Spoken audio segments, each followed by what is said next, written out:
Hi everybody and welcome to another episode of A Journey Towards Emotional Self-Regulation. This is Smriti. I'm an educator, a conscious parenting coach, a conscious living coach and a present moment awareness coach. Have you ever been in a situation where you are arguing with somebody and suddenly this person leaves or is there and becomes very silent? They don't answer your questions, they don't talk to you, and they also do not acknowledge your presence. You just experienced a silent treatment. Silent treatment is a very common form of the ego showing up or the coping mechanism showing up. It is a reaction to situations where one feels angry, overwhelmed, frustrated. A very primitive way of responding. So clearly this emotional self-regulation has not happened for this person to figure out more healthy ways of communicating what they feel. So while silent treatment is a common thing and it almost is normalized in society, it can be very emotionally abusive when it is happening over and over again, because it is reducing the self-esteem of this other person, and the whole relationship is not based on two individuals who are strong and powerful, but on a relationship in which one demands and the other is just fulfilling the demand. So that relationship is not a very healthy one. So for us to make this relationship healthy, both the receiver of the emotional silent treatment and the giver of the silent treatment have to look into it deeply and approach it in different ways when this coping mechanism arises. So let's look at what is happening. Let's take a scenario where A and B are having an argument. So B says something which either denies A, disapproves A, or is not the truth for A. Okay? Now this triggers A, and A's inner wound determines why this reaction happens. But nevertheless, the reaction happens and the silent treatment appears as a coping mechanism for this situation. Now, if it is just this simple that it's appearing as a coping mechanism for the situation, then we can learn to come to the situation in more healthy ways. However, if A continues to do this silent treatment so that B gives in, does what A demands, or is always apologizing even when they are not wrong, then this is bringing down the self-esteem of B, and that is when it becomes an emotional abuse. And even in that case, both have to heal, and then only can that communication happen in healthy ways. So if you are a giver of silent treatments, then these are the things that you need to look into. What is that wound that has been triggered when B said something? Now, say it is something that is not the truth for A. Then, are there better ways to respond to the situation? Yes, and that is healthy communication. Talking about why it is the truth for A. Now, does B have to agree with A? No, you just voice out what you feel and it's for B to decide what they want to do. Now, if B is denying or disapproving, then is the silent treatment the way? No, because then there needs to be a discussion. B doesn't have to agree with A and we can leave on the terms of agreeing to disagree. So there are definitely better ways of handling the situation rather than getting into the reaction of silent treatment. Now, one thing to be very aware of, if you're the giver of silent treatments, is the silent treatment is very, very egoically bound. So you may, at the spur of the moment, get into that coping mechanism and become silent. Now, in just few minutes, if you are doing some work on yourself and everything, you know, well, this is not the way. There's a better way, we can discuss. But the ego doesn't allow us to do it.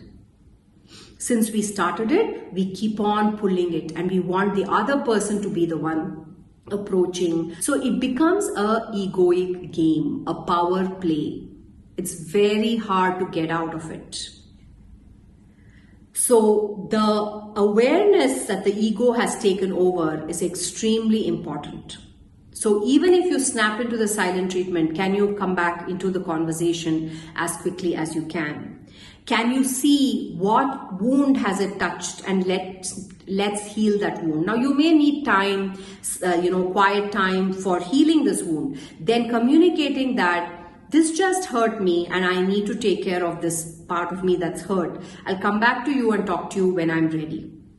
Informing the other person that you're leaving and you're taking time to nurture yourself, that is not silent treatment. Silent treatment is when you stop talking, you don't respond to them, and you don't even acknowledge that they are there. That is a very immature way of handling any situation. And it is our egoic response, especially if we are people who have been in control all the time. The easiest way that the ego can get back that control is by giving the silent treatment. So effective communication, looking into our inner wounds, and a willingness to put that ego on the side and come back into the conversation. These are three things that can help the person who gives the silent treatment. And slowly, as you work on it, you will find better ways to respond to situations rather than reacting with the silent treatment. Now, if you are the receiver of the silent treatment, again, we need to look into which wound is it taking us into. Especially if you have an inner wound of abandonment, the moment A retreats and goes away and does not say anything, then B starts feeling rejected and abandoned. And this in turn will trigger the inner wound of abandonment, which means the person may start going and saying, please, I'm sorry, pleading, giving into what the other person wants, because the power of B lies in A being okay with them. So this is something that has to be looked into very, very deeply. And it's okay, we can look that this is coming up, and then we nurture that. Just like how the giver had to nurture that wound, the receiver has to nurture their wound. Again, take that time off if you want by saying that I need time, and retreat into a place to nurture that wound. Or B can very calmly tell A that you need to communicate with me what's happening within you. Otherwise, I cannot understand. And then disengage, not going on pleading, because the ego in the silent treatment giver at that moment may be looking for this if it is an emotional abuse. So it's very important to say this and retract. And again, the level of communication, a clear communication of, I cannot understand you unless you talk to me. And the most crucial thing for the receiver is the part where they take it personally. It's really not about them at all. It's all about the inner wound in A. B has nothing to do with this. If A was healed, then this would have been a discussion and they would have come to some kind of a consensus. Well, that couldn't happen because the wound was activated. So this has nothing to do with B. Realizing this is extremely important, because if not, the self-esteem of B can go down and they think that they are the problem. So by not allowing this to happen, you're not letting the emotional abuse get to you. If the silent treatment is happening very often, if the silent treatment is going on for a very long time, like days on end, If you have to apologize, if B has to apologize, even if it is not their mistake, and only then A becomes okay. Or if B changed a behavior without really wanting to change because of A, then it's a red flag and it's time to seek help on how to show up, both of them, how to show up for the situation and heal ourselves. If we don't see it, we cannot heal it. The best way for a silent treatment giver is to not get into one in the first place.